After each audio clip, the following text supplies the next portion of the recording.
Hey guys, how's it going? Hope you're doing well. My name is Crown, and today I'm going to read you some very interesting stories that I hope that you're gonna love. And now, without further ado, let's go!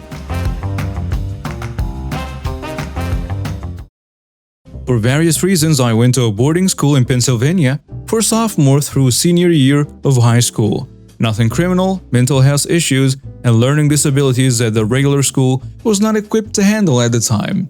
One of the dorm monitor guys was a royal jerk. Any day he was on duty was hell. He would stick you as the on-campus only, aka grounded, for the littlest thing. And complaining about it got you in sight. Have to be visible, can't hide in your room even to do homework and so on. Until bedtime. Typical I'm in charge bullying nonsense. One year he got bad news right after we got back from Thanksgiving. A family member on the other side of the country was in bad shape, so he had to go take care of them. We never got the exact details. He lived in a crappy neighborhood and didn't trust his car to be in one piece when he got back. So he asked the school administrators if he could leave his car at the school while he was away for about 6 weeks. They let him, the only stipulation being that he had to leave the keys with maintenance so they could move the car if the parking area needed plowing. He parked his car on the grass around the side of our dorm the second week of December and left. He didn't get back until the end of January. Because the dorm was full of teenagers, the spigots didn't have regular handles on them. Instead, they used a strange square key that was kept in the office that was only used with permission from the dorm monitors. However, a pair of flat-ended pliers worked well to turn the water on. We hid a hose in the bedroom closest to the car, which was also right next to the spigot. The kid who was supposed to be in that room slept elsewhere, so he wouldn't get woken by someone coming in every 20 to 30 minutes, unrolling the hose, hooking it up, turning on the water, giving the car a good misting, and rolling up the hose again. Every day from the minute we got back from classes to the minutes we had to leave the next morning, that car got misted. We even got help from a couple of kids in our classes who lived close enough to bike over during Christmas vacation. One even showed up with a lawn chair and a book, so he could just stay there and missed it again as soon as the last layer had frozen over. No staff were in any of the school buildings during vacations, so he didn't get caught. In the middle of the night, 2 days after we got back from Christmas vacation, I was one of the 2 people on duty with a hose when the monitor for that night came outside for a cigarette. We didn't know he smoked, so we thought he was in the office, which was on the other end of the building. He sees me with the pliers in hand and asks, "Did you forget something?"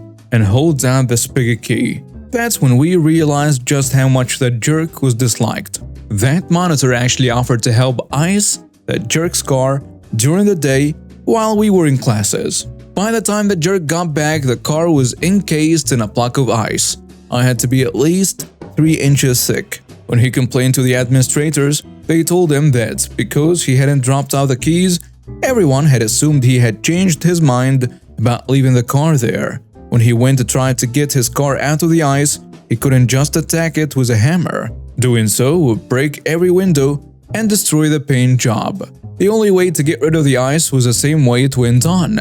He tried using a small blowtorch, but that didn't work because he got too impatient and tried to put the torch right against the ice, which kept putting it out. He got the smart idea of hooking the hose to the dorm's hot water heater. It was stalled at first because all the hoses on campus miraculously disappeared. Who needs a hose in Pennsylvania in the middle of January? Then he was told he could only do it while we were at class because we needed the hot water for showers in the morning and evening, plus the dishwasher. That didn't work too well because he had a regular job he had to be at Monday through Friday, 9 to 5. Weekends were out because we had to do our laundry. The line, "The tank can barely keep up," was our favorite. He ended up running back and forth with a couple of tea kettles, melting channels so he could chisel out the ice between them. We kept turning the burner off when he left the kitchen. He stopped working for the school at the end of June. Edit answering some questions. Why was this so easy for us to do and hard for him to undo? Well, he kept the car on the north side of the building, almost zero sun compounded by better cold. We couldn't have asked for a better setup. How long did it take him to release his car? Well, he would pour warm water so that it would melt a channel, pour some more to melt another, then chisel out the stuff in between with a screwdriver. Maintenance wouldn't lend him a chisel, and he was too cheap to buy one just for this. Depending on where he was working, it would come off in big flakes, about the size of a playing card but no more than 1/3 the thickness of a deck. He could only work on it when he wasn't on shift, which was like 10 to 15 minutes in the morning after we went to class but before he went to his other job, and another half hour or so at night after we were supposed to be in bed but before he had to go home to get some sleep. So around Valentine's Day, he finally got it to the point that he could get it towed to a local car wash that could keep it indoors long enough for all the ice to melt. We had made damn sure to freeze it to the ground. He had no friends who would do it for him. Big surprise. And he didn't trust us any farther than he could throw us. When did he quit? When the school semester was over in June. He had a contract with the school. He couldn't quit early without a good reason, and they didn't really want to fire him. If he had left, they would have had to get another door monitors to cover his shifts, which means paying overtime hours or get someone new, finding someone, full background check, certain minimum training requirements, and so on. It would be expensive no matter what. Why no salt, heaters, and so on. Cheap jerk. Enough said. Did we get in any trouble? Nope. All, and I mean all, the staff vouched for us. One gave us a spigot key. Man, it was a beauty of a day. The sun was shining and me and my crew, Jay, Mia, and Chris, were just chilling by the lake, rods in hand. We weren't catching much, but it was all good. Just being out there feeling the breeze was enough. Mia was bragging about this whooper she caught last time, and Jay was trying to one-up her with his fishing tail. I was just kicking back enjoying the banter. Chris, though, he was all business, eyes glued to his line like it was some kind of lifeline. Then, out of nowhere, this lady marches up to us, looking like she just stepped out of a fancy magazine or something. She had this scowl on her face like it's the end of the world. "Excuse me, you can't fish here. This is private property." We exchanged looks. Jay, always a joker, said, "Lady, the only thing private around here is your attitude." She wasn't amused. "I'm serious. Leave now." I tried to reason with her. "Ma'am, we've been coming here for years. It's public land." But Karen, yeah, that's what we started calling her, wasn't having any of it. She went on a rant about property lines and respect, waving her arms around like she was directing traffic. And then, believe it or not, she goes, "I'll make those fish scatter myself." And with that, she packed up, took a running start, and did the biggest, most dramatic cannonball into the lake. We were speechless, like the bad just really happened. So there is Karen making a splash like she's some kinda Olympic diver. Water goes everywhere, and for a second it's like the world stops. Even the birds fell silent. Chris was the first to break the silence. "Yo, did she just—" "Yeah bro, she did," Jay confirmed. But the fun didn't last long. Karen started flailing around, gasping for air. It was clear she wasn't much of a swimmer. Mia's face dropped. "Guys, she's drowning, like for real." I felt my heart race. This was no joke anymore. "We gotta help her," I said. Jay and Chris didn't hesitate. They dived in, swimming like their lives depended on it. I was right behind them. Karen was going under. Jay reached her first, trying to calm her down. "Ma'am, stop kicking. We got you." But she was panicking, clawing at Jay like a cat in water. It was madness. Finally, we got her to the shore, coughing and spluttering. Mia was already on her phone, calling 911. And just like that, our chill date turned into an episode of Baywatch gone wrong. As we laid Karen on the ground, she was still gasping, her eyes wide with fear and confusion. It was a total mess. I mean, 1 minute we're fishing, the next we're lifeguards or something. Chris was trying to be all cool about it, but I could tell he was shook. "Yo, she's lucky we were here," he said while wringing out his shirt. Jay was shaking his head. "This is nuts, man. Who does a cannonball to scare fish in the first place when they can't even swim?" Mia was on her knees beside Karen, talking to her in this soothing voice. "It's okay, you're safe now." Karen was just lying there, shivering and whimpering. It was kinda hard to believe this was the same lady who'd been all high and mighty just minutes ago. The sound of sirens cut through the air, and soon enough, an ambulance and a cop car pulled up. EMTs rushed over and one of them started checking Karen over. I felt both worried and annoyed. Like, yeah, I'm glad we saved her. But dude, she kinda brought this on herself. Then, just as the EMTs were getting her sorted, Karen's eyes snapped at us. They tried to drown me, pointing a shaky finger at us. My jaw dropped. What the? The cop, a serious-looking guy, started walking over to us. Is this true? Did you push her in? We all started talking at once, trying to explain. No way, officer. She jumped herself in. She was trying to scare the fish. We saved her. But the cop wasn't looking convinced. He had that "I've heard it all before" look. And just when I thought we were about to be in real deep trouble, a couple of folks from a nearby picnic came over. Officer, we saw everything. One of them said, "These kids are telling the truth. That woman jumped in by herself." I could have hugged him right now. Then a cop turned back to us. Alright, I'm gonna need everyone's statements. As we were talking to the cop, Karen was being loaded into the ambulance. She kept shooting us dirty looks, like we were the villains in her messed up story. Mia was really angry by now. Can you believe her? After we just saved her life? Jay was back to joking. Maybe next time she'll think twice before going for a swim. And Chris added, "Crazy day, man. Crazy day." After giving our statements, we watched as the ambulance drove off.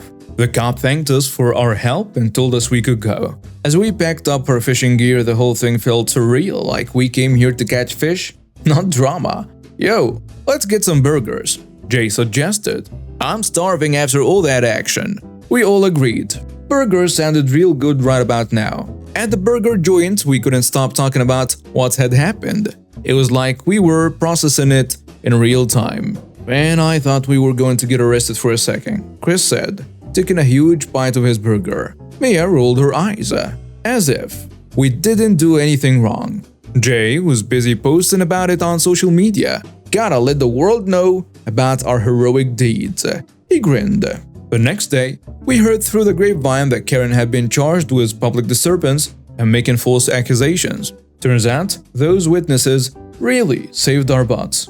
We met up by the lake again, but this time we were a bit more cautious, keeping an eye out for any more Karens. Jay was back to his usual self, casting his line with a flourish. Watch me catch the big one today. No crazy cannonball's gonna stop me. Mia was sitting with her feet in the water looking more relaxed.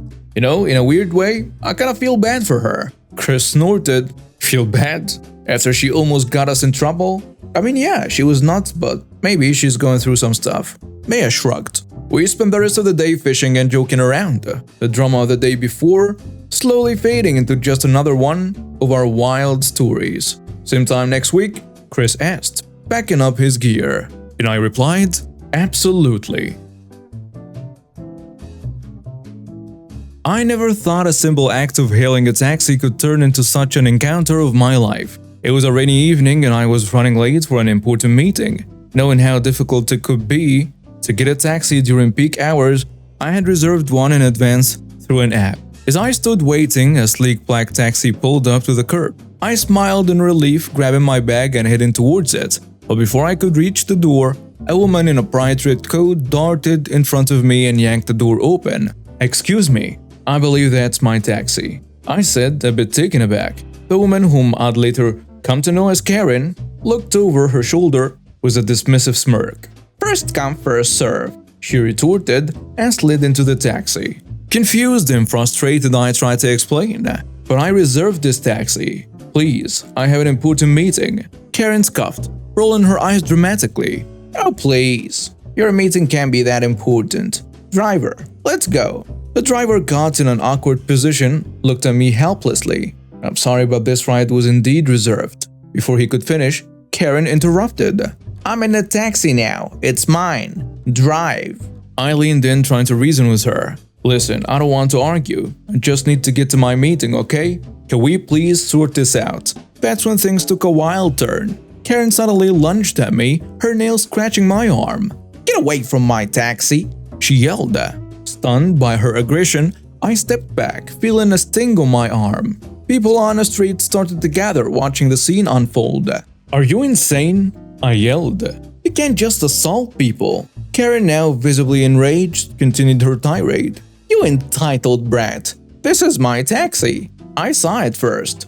I couldn't believe what I was hearing. But I reserved it. It's not about who sees it first. A passerby, a middle-aged man with a concerned look, stepped in. Ma'am, you need to calm down. You can't just take someone's taxi and then attack him. Karen turned her fury towards him. Stay out of this. It's none of your business. I pulled out my phone, deciding enough was enough. I am calling the police. This is ridiculous. Karen's face went pale, but her defiance didn't waver. Go ahead. They won't do anything. I've done nothing wrong. The taxi driver, who had been silent all this while, finally spoke up. I have a camera in my car. Everything has been recorded. At the mention of the camera, Karen's bravado faltered. She tried to salvage the situation. You're all ganging up on me. I was just trying to get a taxi like everyone else. I dialed the police, explaining the situation as calmly as I could. Yes, I've been assaulted over a taxi reservation. The assailant is still here. The police arrived within minutes. Karen's demeanor shifted dramatically as the officers approached. She suddenly played the victim. Officer, thank goodness you're here. This person attacked me over a taxi. The officer raised an eyebrow. Is that so? We have a report of assault, but it seems to be the other way around. The bystander who had tried to intervene earlier stepped forward. Officer, I saw the whole thing. This lady, he pointed at Karen, assaulted the gentleman when he tried to get into his reserved taxi. Then the taxi driver chimed in.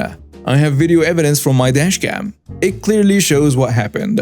No, you're all lying. Why would I assault someone over a taxi? The officer looked unimpressed. We will review the footage. If what you're saying is true, there is nothing to worry about. As the police reviewed the dashcam footage, Karen's confidence dwindled. The video clearly showed her aggressive behavior and unprovoked assault. I was just stressed, Karen stammered, trying to justify her actions. I had a terrible day. The officer shook his head. That's no excuse for assaulting someone, ma'am.